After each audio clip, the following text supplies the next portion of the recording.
Everybody, welcome back to another video, and today I'm going to be talking about how TMNT 2012 did what Ninjago wouldn't. Let's first start with a recap of the two stories I'll be talking about.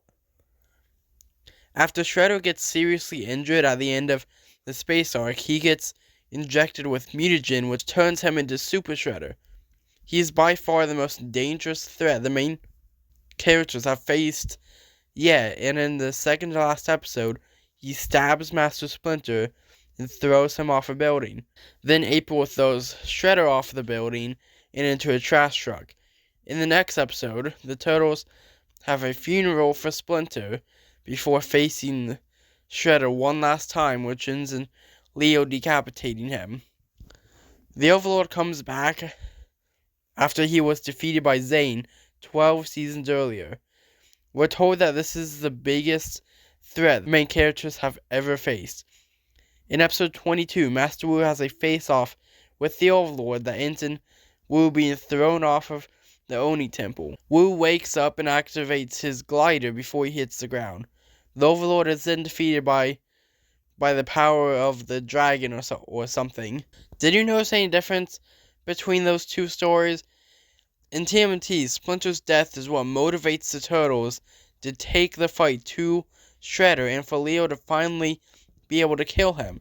In Ninjago, since Master Wu survives this fight, the next 5 episodes are spent rebuilding up to the finale after all the tension was completely shattered due to Wu surviving. If Wu had died in episode 22, then the last 8 episodes of the season could have been spent dedicating time to the finale of this 15-season show. Wu's death could have been what motivates Lloyd to listen to Garmadon and overcome his fear of his Oni side.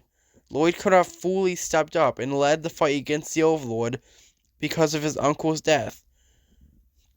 Or say maybe when Lloyd tapped into his Oni powers and saw his reflection, he got scared of himself, but then Wu appeared beside him in the reflection and told him not to be afraid and to embrace his Oni side.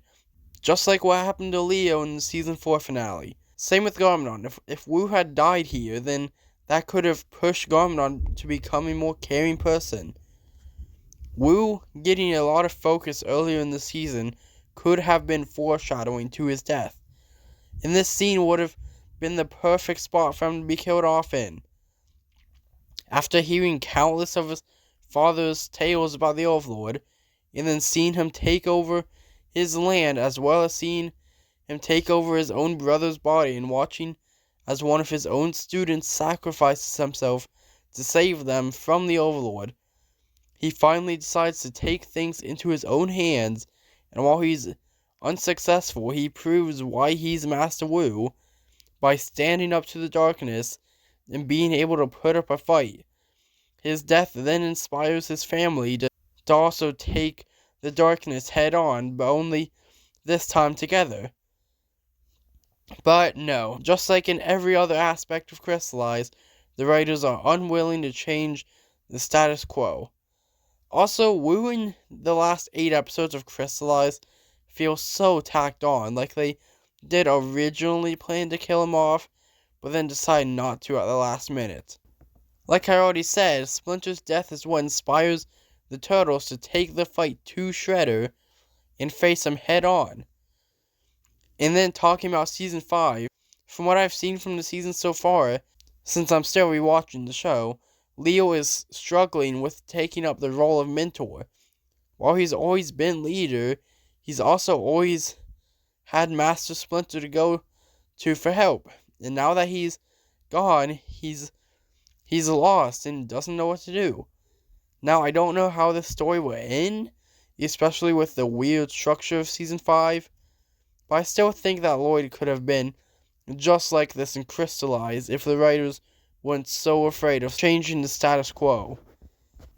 Now, this is actually yet another thing that Dragon's Rising has fixed about Ninjago. Since Master Wu was lost in the merge, Lloyd can't go to him for help while training Aaron and Sora. He tries to copy Wu's techniques, but fails. Over the course of the show, we see Lloyd grow as a master, which is all because Wu goes missing. While it isn't as good as the show killing Wu off, I'm really glad that the writers decided to take Wu out of the story to allow the rest of the characters to grow. Hopefully when, or even if Wu ever fully comes back into the show, they flip and kill him off. His old man should have died and crystallized or even sooner. Also, the season 4 finale in general was really amazing. It would have been a great place to end the show. But I'm not complaining that we got a 5th season. What do you guys think about all this? Is this even a fair comparison? And with that, if you enjoyed, I'd really appreciate it if you took 2 seconds to like and subscribe. Bye.